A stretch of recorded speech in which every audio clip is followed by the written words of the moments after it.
Used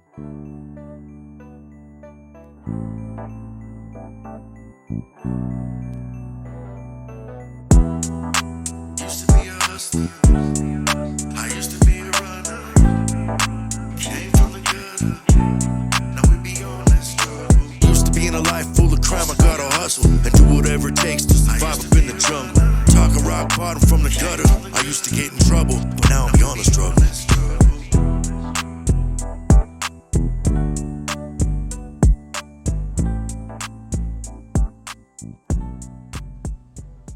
Hey, good afternoon, everybody. This is Mark with Beyond the Struggle. I am here this afternoon with Richard. Richard, how are you doing this afternoon, sir?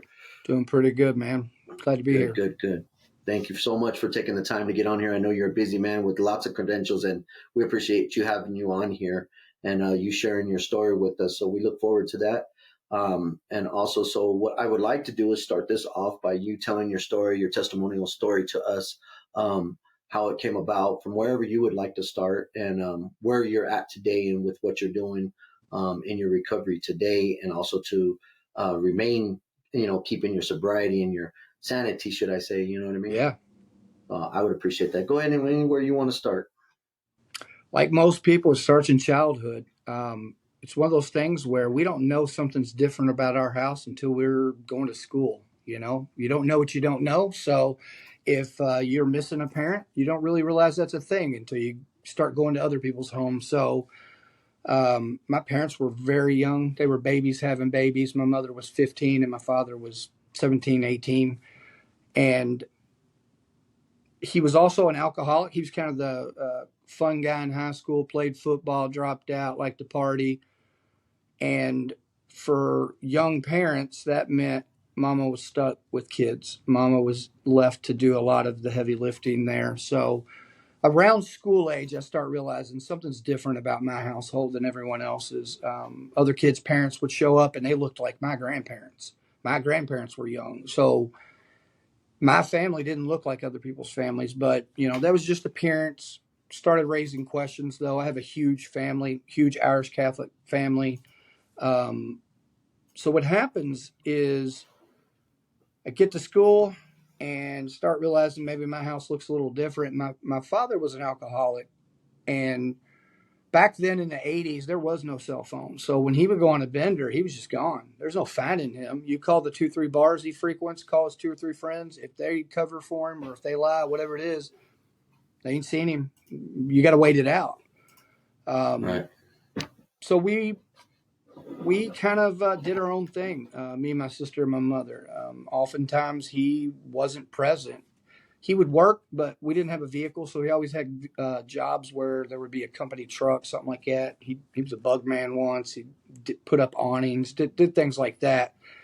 And it was, the alcoholism, he was never really a violent drunk. He was just,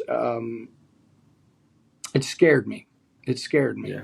The smell on his breath, he just behaved differently. And I saw the tension between him and my mom. There would be fighting between them because of his absence. That made me fearful. And then that made him react to my fear, trying to force me to talk, force me to, come out of hiding. And it just kind of drove it further that it was like, man, whatever that is bad. I don't want anything to do with that. And, once you're about 10 years old, you're thinking for yourself. And it was like, this isn't right. About 12 years old, 11, 12 years old, my father's uncle committed suicide. And this was someone that he was very close with, looked up to, and he asphyxiated himself. He ran a garden hose to the cab of his truck and went to sleep. That caused, my father had just got sober successfully for the first time that I recall. And that caused a psychotic break. So my father was a paranoid schizophrenic and bipolar. In today's age, they would probably diagnose him schizoaffective. It's just a little bit of a cleaner diagnosis than those two together. It's kind of the mood disorder with the thought disorder. And no one knew what it was. No one knew, like, this was foreign territory. We're at a mental hospital. He was out of touch with reality. He went to his best friend's house. There was a roll of duct tape on the table, and he started accusing him of murdering his uncle because he had used duct tape to wrap that garden hose. And that loose association just put him over the edge. Or it was really more of a symptom of what was already going on, but it just pushed him over the edge. It just got more and more delusional, went to the hospital. And, my first introduction into the stigma of mental health was at 11, 12 years old. We weren't allowed to visit him. He was in kind of the ward that, you got to be 18 to see someone. So my mother sent me and my sister to the cafeteria, and I can remember coming up the elevator, and my sister was crying. She's 3 years younger than me, so she's about 8, 9. She's crying, and this nurse asked, "What's wrong, little girl?" And she said, my dad's here, and they won't let us see him." And she goes, "Oh, it's terrible, honey. Where's he at?" And she told him, told the nurse wherever he was, 4 North or something like that. And that woman said, "Oh, baby, you don't want to go see him. Your daddy's crazy. If he's up there, he's crazy." Now, this was an employee of the hospital, and in hindsight, lots of people wear scrubs. Could have been a CNA, could have been someone Right. worked in a cafeteria. But regardless, it was an employee of that hospital. And it was just like, my dad's crazy. Okay, what does that mean? And it went from there. That's what most of my adolescence looked like, was him in and out of those institutions, from suicide attempts, coming off his medication. He was not very medication compliant. He would be initially, but then he would get tired of the side effects. He'd slowly stop taking it because he didn't feel good. He didn't feel like a man. He didn't feel like himself. Unfortunately for him, the medicines that worked were older medications and had really stout side effects. So that meant not quite catatonic, but it would be nothing to see him sitting in a chair just staring off at nothing and unable to hold a conversation. He couldn't work. He ended up on disability, which probably affected his sense of identity a great deal also. Men are taught that they have to be providers. That's what our worth is to a family, to the world. So I know that was a factor, but it was just in and out of these places. And he cycled about twice a year. Every 6 to 9 months, he would have these episodes, have to go to the hospital after an attempt.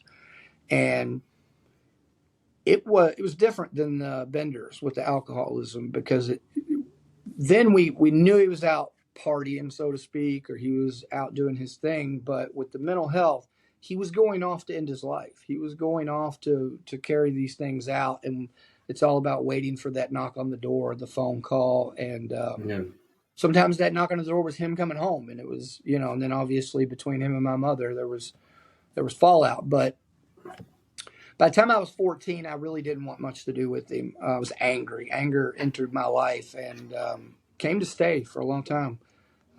Still probably my life's work, to be honest. Anger is a safety emotion. It's an extension emotion. It doesn't exist on its own. Something else is under it. Hurt feelings, fear, could be a lot of different emotions, but it keeps people at arm's length, or it protects us. Safety. And I was a small kid, made great grades, and wasn't very popular for that. The know-it-all's never really the popular kid. We Right. were poor, going to a Catholic school. Kids are ruthless. Didn't have Jordans. I bought my first pair of Nikes with my own money in 7th grade, and they were just some low cut. I'd love to have them now. They were just solid black with a white check, low cut. What are those? And it was like, man, I finally got a pair of Nikes, and they still weren't up to snuff. But it was just this perfect storm by the time I was in 7th grade, 14 years old, of angry. I grew a few inches. I didn't have to wear glasses anymore. So I wasn't this small, nerdy kid. Girls weren't kind of, ignoring me anymore. And you can't hurt me if I don't let you. So that's how I treated him. And I had a chip on my shoulder as a teenager. I did. I wasn't the kind of person to start stuff, but I looked for a fight. I looked for a reason to have to teach somebody a lesson, to let them know they picked the wrong guy. And it just led to some really wild times as a teenager. I was one of those kids that felt like my friends were more my family than my family, so to speak. And I had family. My grandfather was like a father to me. I spent all my summers and weekends out in the country with him and my grandmother. So it's not that I didn't have any stability. It just for a young boy not having that father figure being active, it did something. And why don't you want to be with me? Why don't you like me? Or why am I not enough for you to not do these things or to get better or to be compliant with your medication or whatever, whatever. So I kind of moved out at 14, had my own apartment about 16, and grades were there. I'd stay out all night with buddies sometimes doing God knows what, but I was at school the next morning. Um, they would get there and leave, and I'm like, why did you even come if you were going to just cut school all day? It was a different approach to the problems that we were all living, because we were all very similar, difficult home lives and things like that. But I knew my education was the way I was going to get out of this trouble, change my life, whatever you want to say. So I wanted to be a writer, and you can't just write. So you've got to make a living. So I started college a year early. I had a year of college under my belt by the time I graduated high school, knew where I was going to college. So I was studying English, and I thought, well, I'll teach until I can build that writing career. That's what I'll do. And took a bunch of student teaching courses, teaching classes, and they send me to a school here in town, a middle school, and those dudes broke me. They just did. These kids were wild. I found out real fast. I'm not a teacher. Honestly, I never even thought about elementary school or high school. Middle school's tough, but those kids, in my opinion, were so bad. I was like, I can't do this. I went in there and changed it, changed some things up, started focusing on creative writing, and added a second bachelor's degree in psychology, because it's the only other thing that really ever made sense to me was human behavior. Yeah. Where other kids were out being kids, I was trying to understand why people act the way that they do. I was dealing with trauma responses to the things that I was exposed to from his mental illness and the drinking. If someone's manipulating me, I feel it in my stomach like somebody pulls a string. I can feel it before I even understand what's going on. It's like, all right, I know what that is. Let's start, going down the checklist here. Same thing. Smell of alcohol in the breath just triggers something, and it's like, okay, like fight or flight. I was 20 when I had my first child on the way, and all of a sudden, a whole lot of things make sense about life. I don't know half of what I think I do. I just don't. And I remember going to my parents' house to tell them. And my dad had been doing a lot better for a while. He was sober. He would relapse here or there, but it was never long runs. And he would be a lot more compliant with his medication. And I remember going there, my mother lecturing me. I needed to start focusing on getting a bigger place, things like that. And he just was grinning. He just had this big grin on his face. And when I left there, I can recall like I don't know, it just did something to me. Something shifted where it was like he was genuinely happy for me, for himself. Yeah. It was joy. And man, he was the greatest grandfather. He just was. Like he had this little Pomeranian dog. I don't know who he enjoyed taking for a drive more, my oldest son or that dog. Taking him to Starbucks and Dairy Queen to get the treats they give the animals and stuff. It's like he'd put them in that truck and go. Got married. Probably the worst reason you can get married, in my opinion. Just because there's a kid on the way doesn't mean that marriage is the answer. So really pushed it too fast. Did that thinking my son, my kids are not going to have the life I did. They're going to have a father, and this is what it's going to look like. And, life's a little more complicated than that. So got into, I wanted to be a police officer and started the process of getting on with one of the local police departments. And during that training, I was taking the same stuff Mark McGuire was taking. It was legal at the time, but it was kind of a loophole. And lifting weights, and I herniated 2 discs in my back. It was pretty bad, but they gave me some injections, put me on pain medicine, sent me to pain management, and they were like, look, you don't want to have surgery. Surgery's pretty crude at this point, but they're experimenting with like laser surgeries. The longer you can tough this out, the better off your recovery is going to be, because there'll be better medical interventions. And I'm like, okay, so take the medicine. The idea of becoming a police officer is kind of off the table with my back. So I started working in the field of corrections and finish up those undergraduate degrees, and I go straight into a graduate program, a PsyD program, and started studying clinical psychology and focusing on forensics. And that's what life looked like, man. I started having kids, we bought a house. I had this career. It was just like achieve, achieve, achieve. That's how I got wired. When your home life's kind of messed up and you get good grades and things, what it did was, when I went to school, I got my attaboys. I got those feel goods from teachers. And like I said, it didn't really make me popular with other kids, because it's like, I always have my hand up. It's like, dude, shut up. We're so tired of hearing you. You know it all. And I just wanted some dopamine. I just wanted to feel good. Yeah. And I go into this program, and I think I know everything in the world, and now I'm actually being equipped with more knowledge and knowledge of intervention and things. And it kind of feeds that, because again, all I'm chasing is awards and plaques on the wall. By the time I earn something, I already have 5 other goals. Like, I can't even enjoy what I've done. I can't even appreciate the work that went into it, because I'm always looking ahead.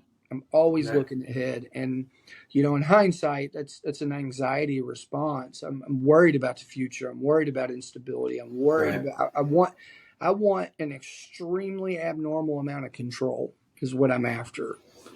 And control is an illusion, is what I've found in life. There are very few things we actually have control over. And most of them are limited to us. But that's what my life looked like. And by the time I was mid-20s, I was the director of a correctional facility, very successful career, powerful organization, like real bright future. And we had a second son who was born 3 months premature. Scariest thing I've ever been through. He weighed 1 pound, 10 ounces when he was born. His diaper was the size of a Marlboro pack or something. It was absolutely terrifying. And he's 20 years old now. There's nothing wrong with him health-wise. Just a miracle. And thank God. Like I kind of mentioned, I grew up in a Catholic school, went to a Catholic church, but I never really had a relationship with Jesus. We talked about Jesus twice a year. This time of year at Easter and Christmas. Outside that, it was God the Father, God the Father, God the Father. And I have found that's just not conducive for a relationship with Jesus, because I don't understand God. I'm nowhere near being Jesus, but he came here in human form. So he is that mitigating factor in faith for me. But at that time, with the things that I had experienced and stuff, I'm really not sure that I believed anything. It was all tradition. It was always, this is what we believe. And as a kid growing up, that's not how faith works. You need to be able to wrestle with things to be able to believe in it. And when you ask questions and you're shut down and told, hey, it's just what we believe, I don't think that's really digestible. But I remember praying. I remember sitting outside that surgery room praying, I don't deserve this.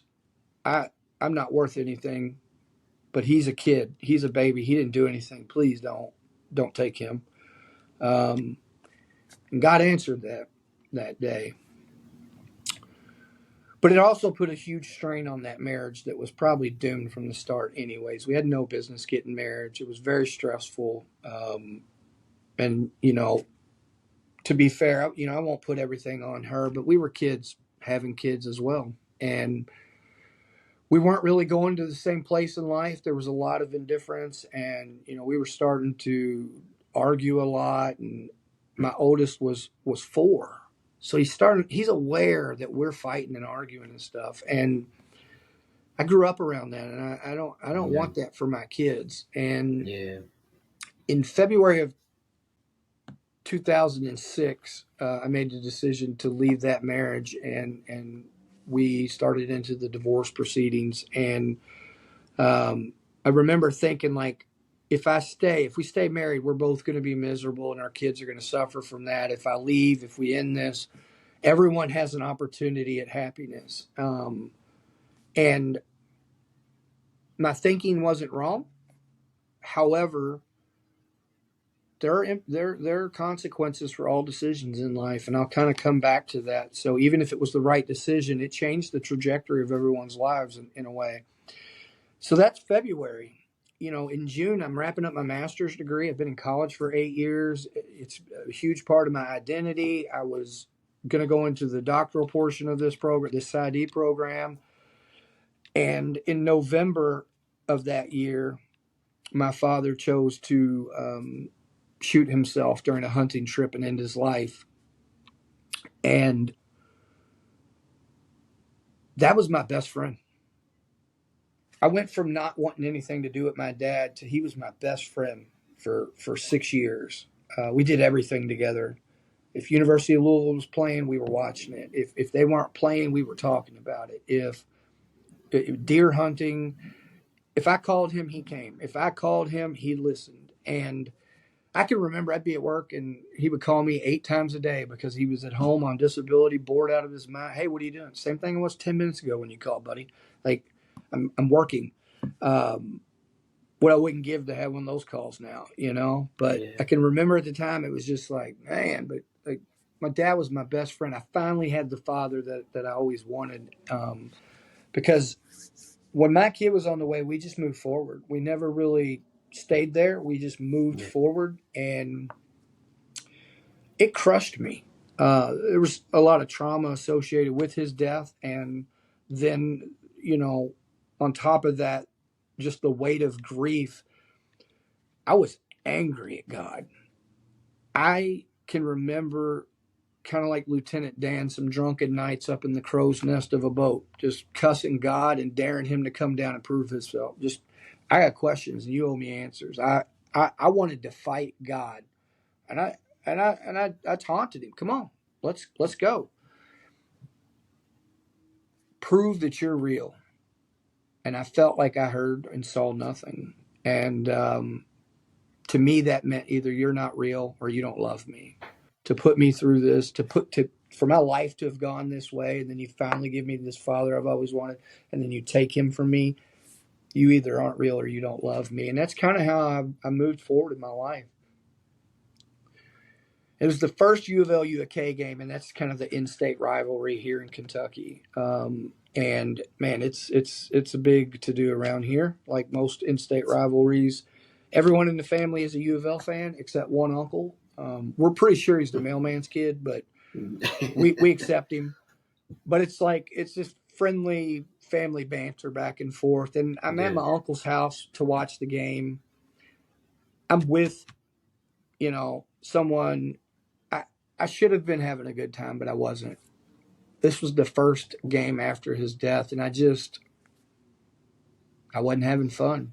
He was missing, and I was painfully aware of that. And Yeah. I didn't believe in drinking and driving and all that, career and corrections. Like, I was pretty conscientious, those kinds of things. So I brought clothes, brought a bag. I had my medicine with me, and for some reason, I remember going into the other room, getting in my bag, and just eating an extra pain pill that day.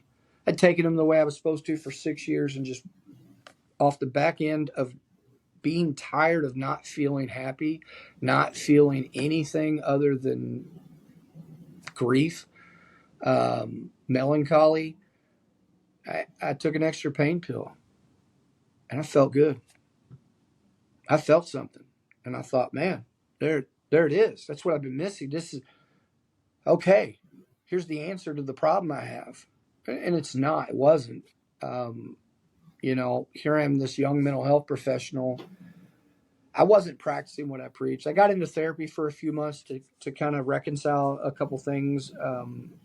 I felt some relief when he died, and it was confusing. I felt guilty. because obviously it's not what I wanted. So it was really confusing that I felt relief as well as the grief and the pain of that loss. But I watched my father die over and over growing up. And I can remember periodically, like, why don't you just take him? Why would you keep putting us through this, God? And it just kept happening. So there was an element of this is it. This is final. There was a finality to it. I'm never going to have to go through this ever again. So there was some feeling of relief, and it made me feel bad about myself. Like maybe this is what I wanted, and it wasn't. So that wasn't really too hard to work through after 3 or 4 months. And I stopped going to therapy. I see my kids every other weekend now. That's the best I can get. I'm living on my mom's couch. Like there's a lot of things that are just not what they should be in my life. And I poured myself into that career, but you can only be there so many hours a day. So I chased women or booze or whatever I could get my hands on to just chase some other kind of a feeling. Because I had a hole in my chest, in my heart, the shape of my father, and nothing was ever going to fill it. Nothing was ever going to fill that the same way that he did. And, that's obviously like hindsight that I realized that. But at that time, I was just trying to stuff anything in there I could and ignore those feelings and just keep moving. Most of my life, I willed myself through things. It was, pull yourself up by the bootstraps. Constantly told how resilient and tough I was. And it was like, yeah, I'm going to get through this too. And you can only do that for so long before it catches up. It went from this prescription from pain management to 2 prescriptions, one from another doctor, until they found out about one another and they both stopped seeing me. And then someone told me about, hey, you should go see this guy. He will give you exactly what you asked for. So I go there and he gives me exactly what I asked for. And then that's eventually not enough. And now I'm buying them on the street as well. And I can remember, and it took a few years for things to really come to a head. Resiliency also comes with high functioning addiction. So no one knew outside of the circle of people that were involved in that lifestyle with me. Colleagues didn't know, career wasn't suffering, and couldn't find anything. One day I was out, I was feeling miserable, and someone had cut up a line of something and said, here you go. And I was like, what's that? Oh, it's Oxycontin. I'm like, what's that? Well, it's Percocet with time release minute. That was enough for me. All right, cool. It was over immediately. From the moment that I snorted that line, it was over. Oxycontin was nothing more than synthetic heroin as far as I'm concerned. It should have never been on the market. It should have been used only for terminally ill patients. It was ruthless. From the moment that I ingested that, I was no longer a functioning addict. These things were $1 a milligram. I got caught up in the opioid epidemic like a lot of people. And before it was all said and done, it was 5 OC80s a day for me. And I used to say, I don't know why I'm alive. I used to really wonder, like, how did I survive that? It was just a staggering amount. I don't feel that way anymore, but I wasn't even getting high anymore at this point. I was just trying to mitigate being sick. And no matter what I did, I couldn't achieve that original feeling and relief. So it was just constantly chasing that and trying not to be sick, because with pain pills, you could sleep it off for a week. You could get through that. It sucks, but it's doable. But this Oxycontin, coming off of that was something different. And getting sick from that, I started using the credit cards from my job to buy cartons of cigarettes and sell them so that I could afford to buy the drugs. I'd get my paycheck and be broke the next day because I bought everything I could get my hands on, because you never know when you're going to be out. You buy whatever you can afford at the time. It's just a terrible cycle. Turning in bogus receipts for, fake purchases when I really believe in nobody's aware. Nobody knows what's really going on. And it eventually caught up to me. It eventually ended that career because of those credit card usage, and got pulled over one night, had pills on me, and picked up 3 or 4 more charges. In a 90-day time frame, I picked up 5 felony charges. Never been arrested in my life, never had, maybe a speeding ticket. And now all of a sudden, like in a 90-day time frame, I've been charged with all this theft. I've got all this over me, and it it was surreal. Is the only way to describe it. It was like it was someone else's life. It wasn't even my life. Like Yeah. I couldn't even understand how I got to this point. And I was also kind of delusional and still making excuses for myself that like this is bogus. I wasn't trafficking anything. That was possession, and that is true. But I had 2 different types of pills because I bought it all they had. So the detectives were like, they followed me from that house and they were like, that's trafficking. You have 2 different kinds. That's how the laws are written, though. So I don't want to come back to that in a minute, but like in this 90-day time frame, I've got all these felonies, and that's actually my sobriety date. Was the day that I was arraigned in court, and there was just something about it. I had to face this sober. I had to stand. Yeah. I had to feel this shame. I had to feel the weight of what was going on. Like I detoxed for 27 days. I don't care what the information is, and I work in that field now. But for 27 days, I was physically ill from that detox. I did it on a couch. I did it the hard way. You know, I didn't even mention the 60,000 401k that I blew in 6 months. Like sometimes when I'm broke, I lay in bed and I'm like, man, that just makes me sick. But you know, many people understand like you do a lot of things that you would never have done. It was like I Yeah. was inside myself watching it all play out. Like it wasn't even my life, but it was also exciting. It was also um, the lifestyle was addictive. It wasn't just the drugs. It was just a lot. Living that way, there was less responsibility. All I'd ever known was responsibility. So it was just this, again, perfect storm. I was lucky enough to be allowed to be out on house arrest, and I had no releases, couldn't go anywhere. And for 22 months, that's what I did. I played Call of Duty. I actually was number 4 in the world in the Modern Warfare 3 hardcore kill confirmed. I was ranked number 4 in the world. I got picks to prove it. But that's all. That's all that it came from. I couldn't see my children. I couldn't go anywhere. I couldn't work. I just went in the hole. Child support every month, fighting these cases. I refused to admit guilt to something I didn't do. I did these 3 things. I can't say I'm guilty here. I'm just not helping my case because I'm going to court and arguing with judges and detectives, and my lawyer's like, shut up. Because even though I wasn't getting high anymore, I was still sick. Yeah. That was just a piece of the puzzle.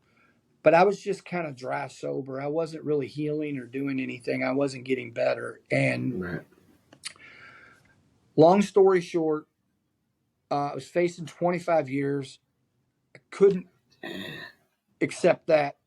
I was like, I'm going to trial. About a month out, they were having witness issues on one of the charges.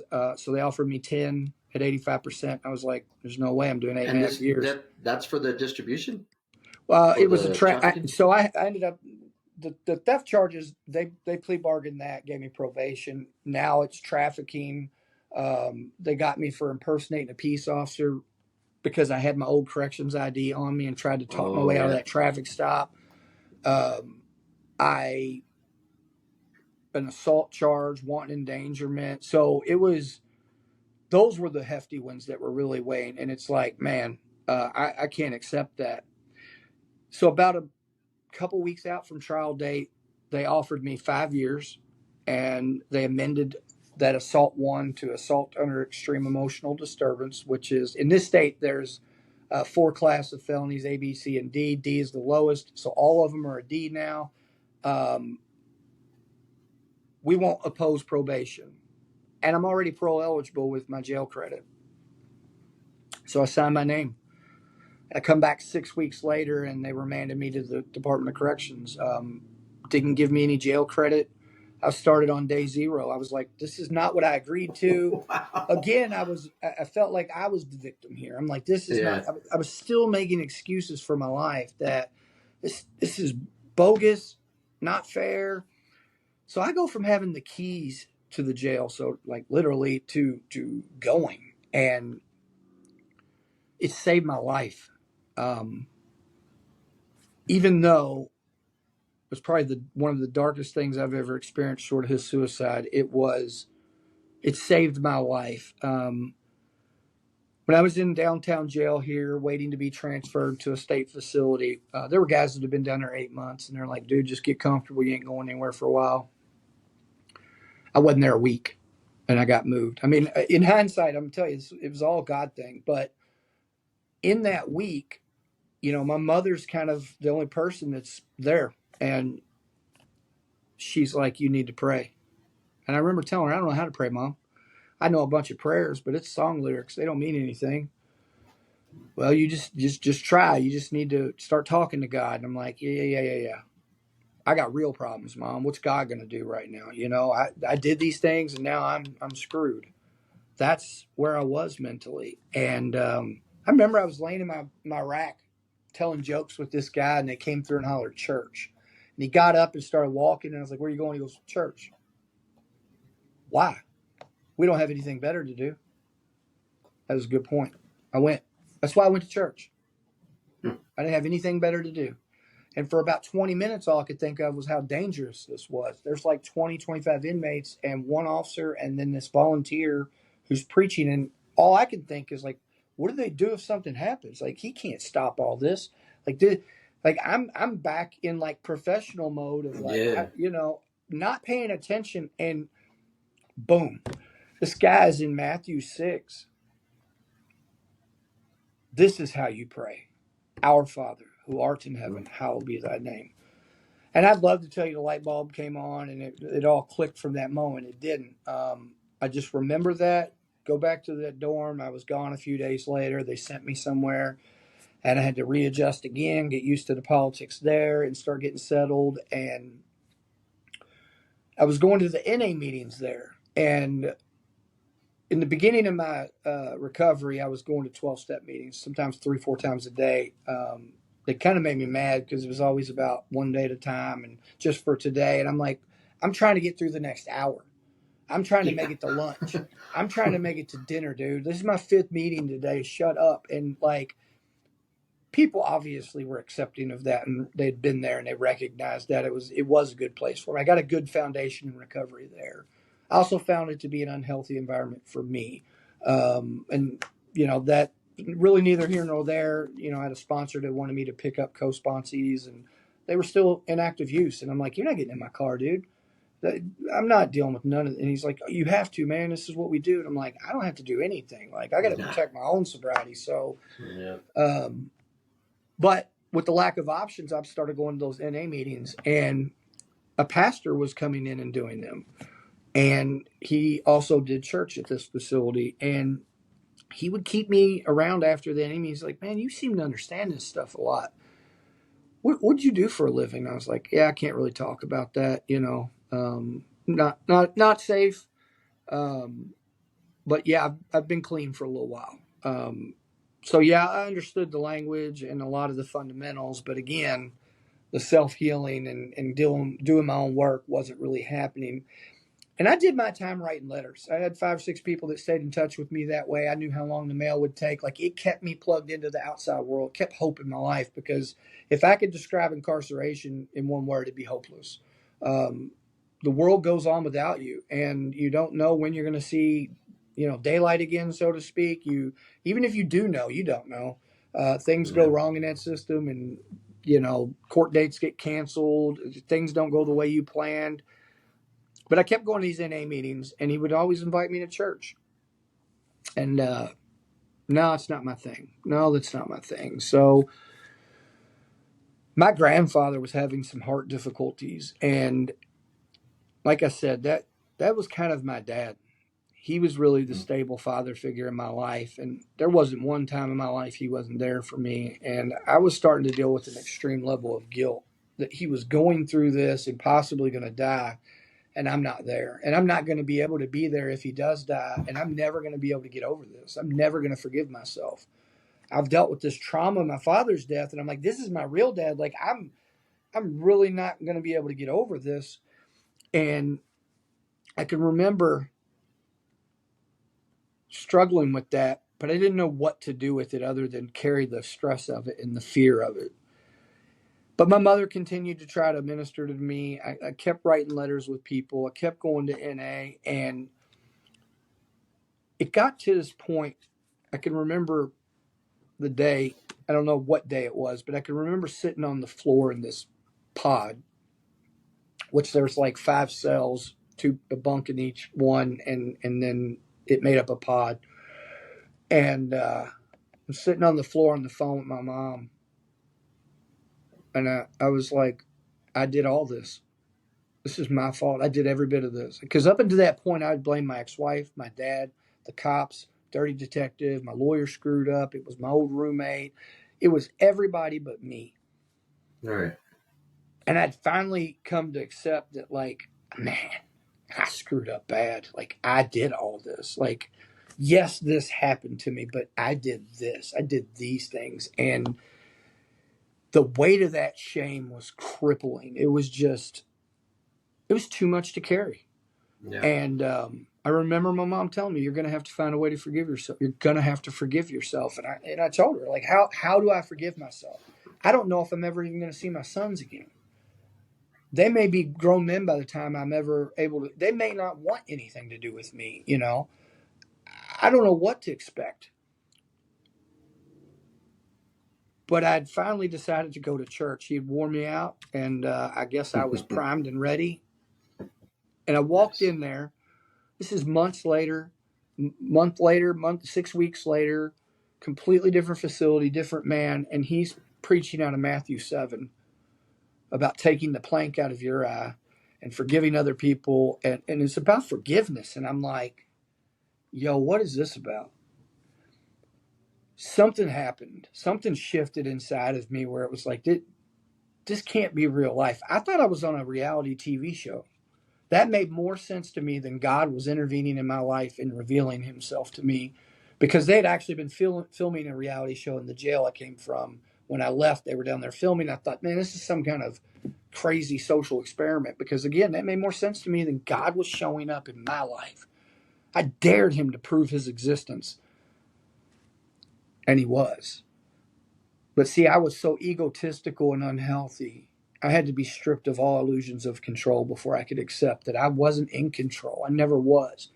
And that he had been there every step of the way in my life, or he had sent his people to be in my life. When I look back, I can see counselors and teachers and different people that he sent. And some of them there for a couple of days and some of them there for years, but they served a purpose. They couldn't fix what was wrong in my life, but they jumped into the deep end and treaded water with me. They made sure that I didn't drown. But as a kid, as an adolescent, as a young adult, I couldn't see that. All I saw was how unfair it all was and how painful it was. And I'm in my Bible now, and I'm writing about what I'm getting from this, and like I'm seeing words come off the page. This isn't a book anymore. I've read the Bible 6.5 times in my life going to a Catholic school. All of a sudden, these things that I've read over and over in my life make sense. Some of them, and it's like these verses are coming off the page, and I'm like, that's what that means. And they were always right on time and overlapping what I was experiencing emotionally or mentally while I was incarcerated. I'm writing letters, and I am trying to just hang in there. And my grandfather was going to die. And again, just that shame was back. And he was having surgery on a Wednesday.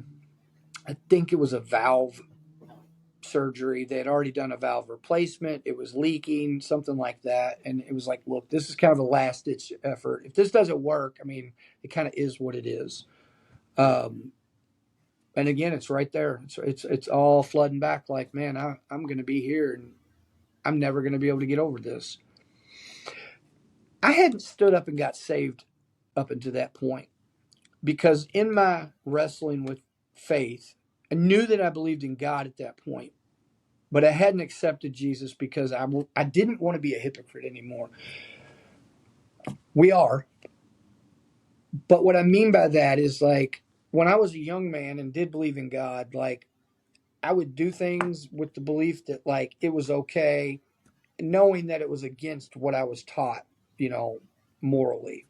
And it was like, I'm not going to go to church every Sunday, so I'm not going to lie to you anymore, God. I'm not going to pretend I'm going to be this guy. I'm going to make mistakes or I'm going to get angry sometimes. And I was really wrestling with what does that look like to not be a hypocrite anymore, not do things that go against what I say I'm going to do or what I believe. And I would watch guys stand up, get saved, go back to this pod and just behave like it hadn't happened. And I was like, I don't want to be that either. I don't want to do that anymore either. And faced with his imminent death potentially, church was on Saturdays. I stood up that Saturday night before his surgery and I accepted Jesus as my Lord and Savior. It was in July of 2012. Roughly, I could find it exactly, but the 24th, I believe it was. And I know this because on Tuesday, 3 days later, they came and released me unexpectedly. I had only been incarcerated 90 days, and the judge shocked me out. He intended to do it all along. He just didn't share that with me. He wanted me to get a taste of what my life was going to look like if I didn't straighten up. So that 90 days felt like 5 years all in itself to me. But 1 minute I'm here, 3 days later, pack your stuff, you're going home. My uncle came and got me. I drove all night. I was at the hospital for that surgery. Like, you can't script this. You can't make this kind of a thing up. He lived through that surgery, and I got about 5 more months with him before he did pass. And the reality is that I was able to tolerate and handle that loss because I wasn't doing life on my own anymore. It hurt and it was hard, but it wasn't traumatic the way that my father's death was. Like, my grandfather was an older man. Like, he had survived lung cancer and heart attacks. And so it was just different. And that fear I had really had no foundation. It was like, I'm okay. I'm okay. I'd made one promise. I'll go to church one time when I get out. And I didn't know when that was going to be, but now I'm home. And now I've got to work. I've got a PO. I've got to provide receipts. I've got to pay these things. And I had a lot of back child support. I had a lot of restitution to pay.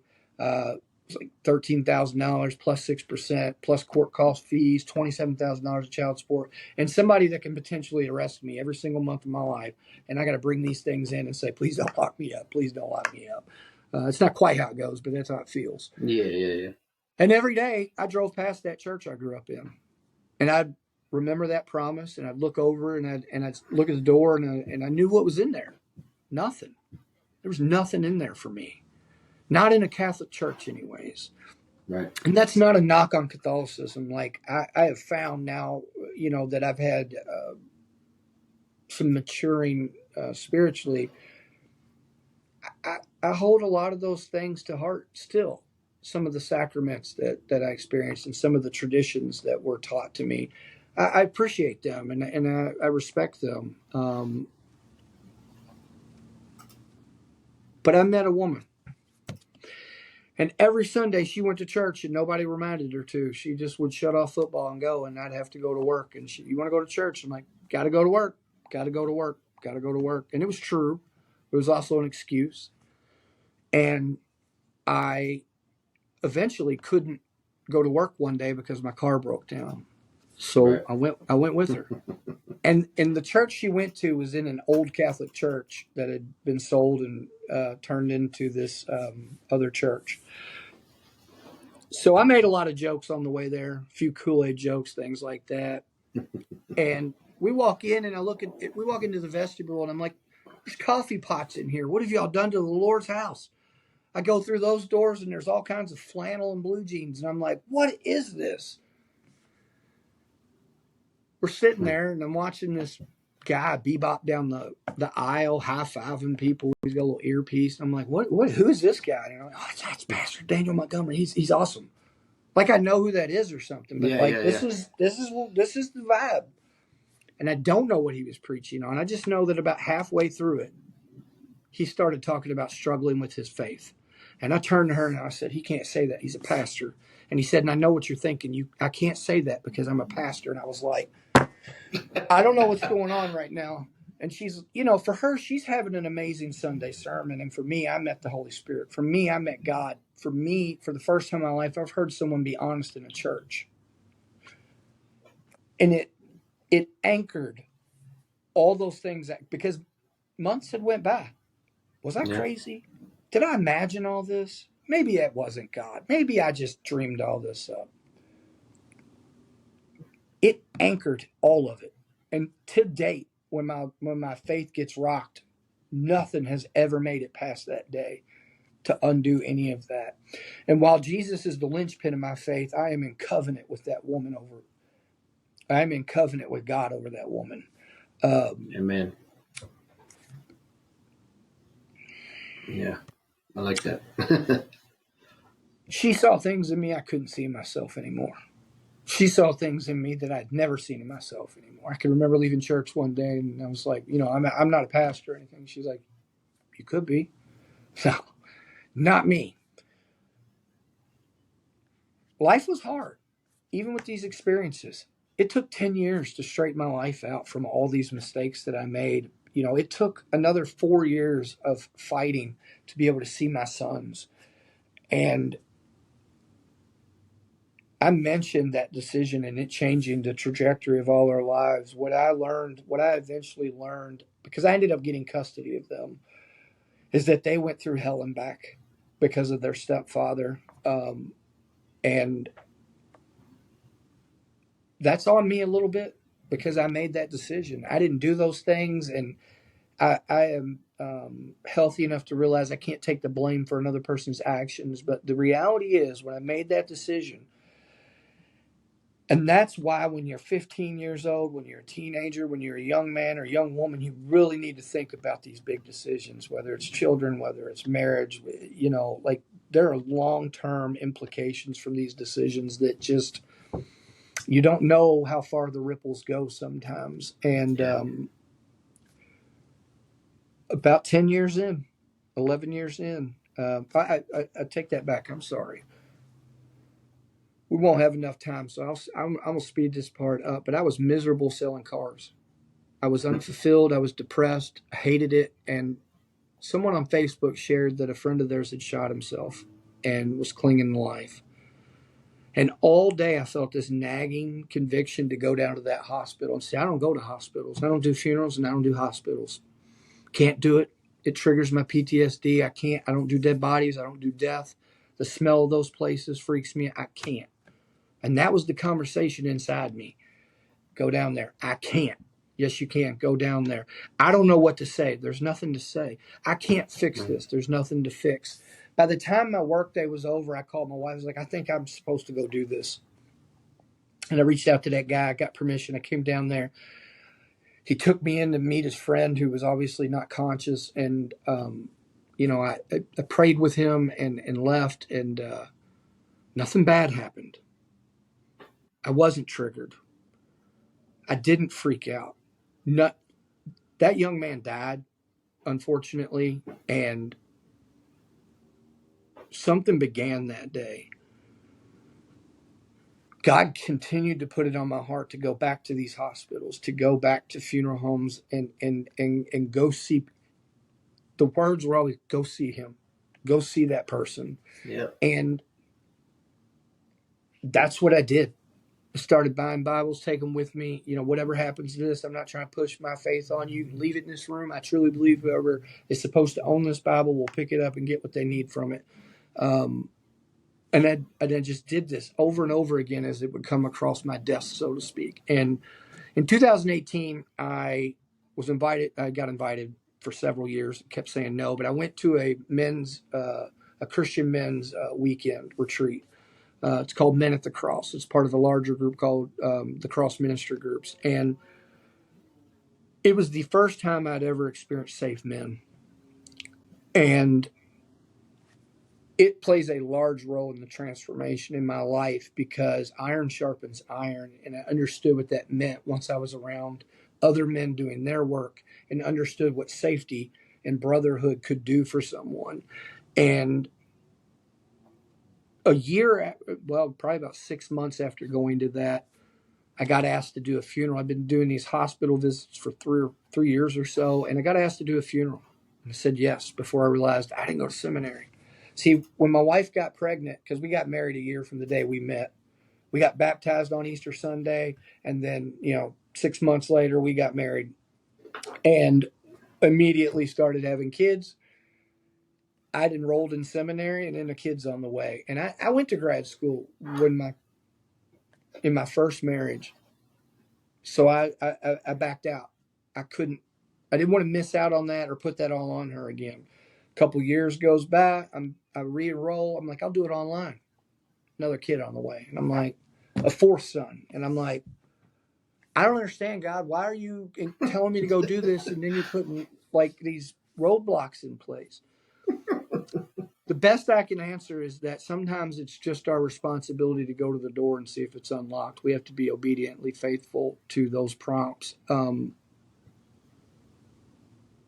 Because when that funeral was put upon me, I had done eldership training with my pastor for 2 years. Like, he had lost a brother to suicide about a year before we met. We just clicked. And every week we sat down and we did our thing. And he affirmed me. He was like, you have what it takes. And I'm like, I didn't go to seminary. They don't teach you that in seminary. And I'm like, so he gave me some templates of funerals he's done, gave me a couple books. I like to write. Psychology is my thing. I grew up in dysfunction because if you've ever been to a funeral, there's going to be some dysfunction that shows up. Absolutely. And all of a sudden, everything in my life that I heard, it just all comes together. And I went in there and I was able to carry that for a family.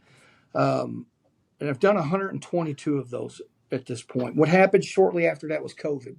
And pastors wouldn't go into a funeral home. Some of them didn't have jobs anymore. Some churches folded because of COVID. And all of a sudden, I was just getting call after call after call. And these were typically overdoses and suicides. They were unplanned deaths. They were tragic. Families were just trying to figure out how to survive. And I was able to step into these moments with them and help carry that. I couldn't fix it. Nothing I can say is going to make this okay, but you don't have to do it alone. Let me take that off your plate. And I've never been triggered. I've never experienced any of that. And I believe that is what Philippians is referring to, that I can accomplish all things through Christ Jesus who strengthens me, because Richard Lynch can't do that. I'm not strong enough. Richard Lynch has PTSD. Richard Lynch is afraid of dead bodies. But with the Holy Spirit, I've never experienced those things because I'm not doing it with my own strength, with my own ability. And after 11 years, I got an opportunity to get back into professional counseling, and I got licensed within a year. I am a licensed clinical alcohol and drug counselor. I'm a certified advanced grief counseling specialist. I'm an EMDR level 2 practitioner, and I worked in MAT for, a couple years, and now I'm running a substance abuse program inside the Department of Corrections system, one of the largest community correction centers, the largest community correction center in the state. Not only did God give me my children back and my career back, I have a solid marriage and 3 other children. Finally got a girl, and now I'm retired. But 4 boys, 1 girl. I'm done. But man, I could have never dreamed sitting in that jail cell that I was ever going to amount to anything ever again, let alone everything would be given back and then some. I never could have imagined that. There were many times in this journey where I'm like, I didn't deserve any of this. I don't deserve to have any of it. But I opened a private practice.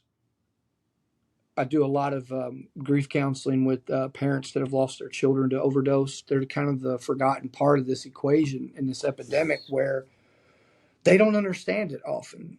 Not all of them are in recovery. Not all of them have their own issues. But what I've found is that this is a family disease, and family counseling is a part of being a drug and alcohol counselor. And God equipped me to be able to explain to these parents that it wasn't their fault, and what was going on and what wasn't going on. And this wasn't that your kid was some monster. None of us are the worst thing we've ever done. That's not who you are. That's not your identity. Your identity, I would argue, is something rooted in Christ. But your identity is something different than things you've done. Yeah. It's not your career.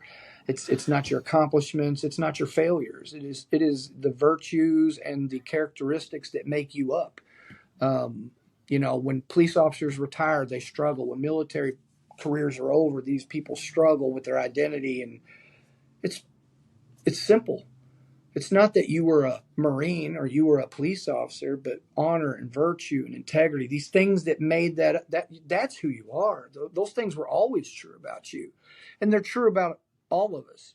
In some capacity, we all have things that are true about us that make up who we are. Unfortunately, we suffer a lot in this life, and we go through a lot of things. And if you've struggled with addiction, everyone's got shame. And I would argue that shame is not a natural human emotion. Guilt is. Guilt means you have a conscience. It implies conviction. It means that I did something wrong and I feel bad about it. But shame is self-hatred. I hate this part of me. And the reality is we shouldn't hate any part of ourselves, because it's just a part of us. It's not who we are. It's just a part of us. It served a purpose at some point in our life, even if it's just a part of our story. But a lot of things we did as kids to survive, they're now maladaptive as an adult. Back then, no one judged us for it. Now they do. You don't need to be shameful about that. Right.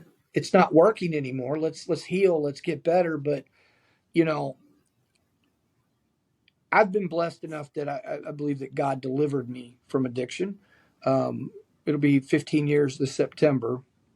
Nice. But my faith has really been the basis of that. Men at the Cross, that ministry is it's how I do life. That's where my friends are. This is my brotherhood. It's how I walk. It's not just a twice a year weekend. I staff them now twice a year. They're based out of Colorado, here in Kentucky. We've got some up in New Jersey and New York, and getting ready to go down to Jacksonville and Nebraska, expanding. But it's not just that. These are my people. When I found out someone had hurt one of my older kids, it was one of those men that answered the phone and talked me off that ledge. When my marriage was strained, it was one of those men that was able to sit down with me and hear me and not try to fix and offer me advice and things like that. They were just there to support me. Because what I've found is this is not an individual sport life. It's a team sport. Yeah. You can't do it alone. We were built for relationship. Our two greatest commandments are love God with all our heart, mind, strength, and to love one another as He has loved us. And we miss sight of that sometimes, but we were meant for relationship. I think that also a lot of people that struggle don't have healthy relationships, or maybe not had access to healthy support. And that's where 12-step groups, churches, other support groups come into play, where you can actually get plugged into some people that will support you. But you have to lean on your people. That's really how you have to get through this life, in my opinion. You can do it on your own if you want, but I have found that my will is limited. My strength is limited. And where I'm weak, someone else is strong. And you need those people. When you don't have anybody cheering you on, when you don't have anybody to prop you up on all leaning sides, it gets exhausting. It gets overwhelming. So I agree.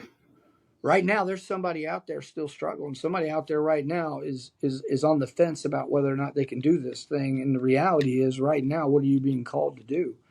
Are you being called to come in from wandering? Are you being called to to just take that next step and call that treatment center? Are you being called to check out a meeting? Are you being called to just stop? Like,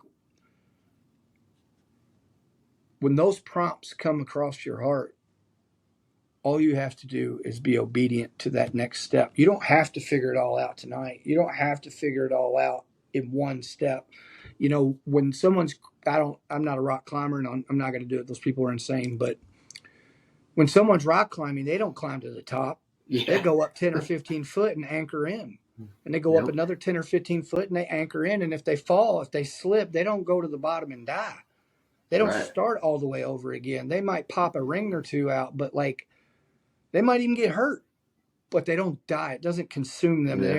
You stop worrying about the top of that hill. Stop worrying about the end game and worry about the next step in front of you. And that's how things can become a lot more manageable, because I didn't do any of this. The Right. only thing that I will take credit for is that when God puts something on my heart, I respond with urgency. And I believe it is because I don't know how long the person on the other end of that's been praying for an answer. I don't know how long they have been. God, right now, show yourself to me. I said those things. Yeah. And too many times when I show up for someone or I reach out, hey, had you on my mind, like, and it was right on time. And I have to tell them, like, and it was God. I don't know what that's about. Like, I'm not trying to be corny with them. I'm not trying to, say these cliches. But the reality is, I got my own problems and my own stress. My life would be easier if I didn't have to do the things God called me to do. I didn't say my life would be better. I didn't say it'd be more fulfilling. It would just be easier. And what I've found is that the easier path is not often really the path that we should be on. Right. So, yeah, man, it's been quite a roller coaster. It's been a lot of ups. It's been a lot of downs, but Well, I've been congratulations fortified. on your sobriety, man, and your found faith. That is it is a true blessing to see somebody come out of this, and on the other side of it.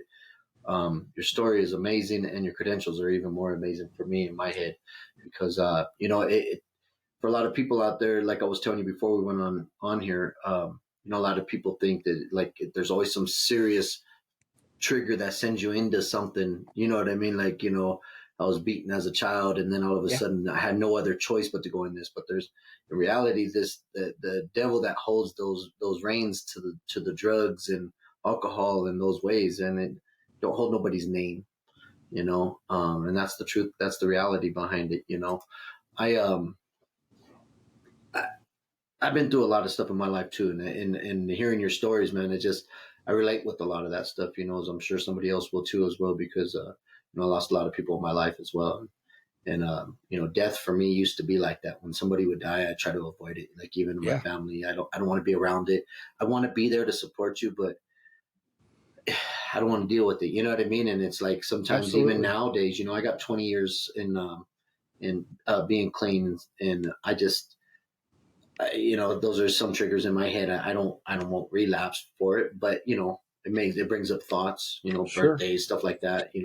One of the big ones for me was weird is when I had my son. So when I had my daughter, I didn't really feel as much, because I just had got myself out of prison as well, getting my life back together. Um, and when I had my son, though, for some reason, I just had this yearn to, like, my mom wasn't in my mom had passed away when I was younger, and then my dad was never in my life. So, but I wanted, like, some validation for some reason. I was really struggling with that.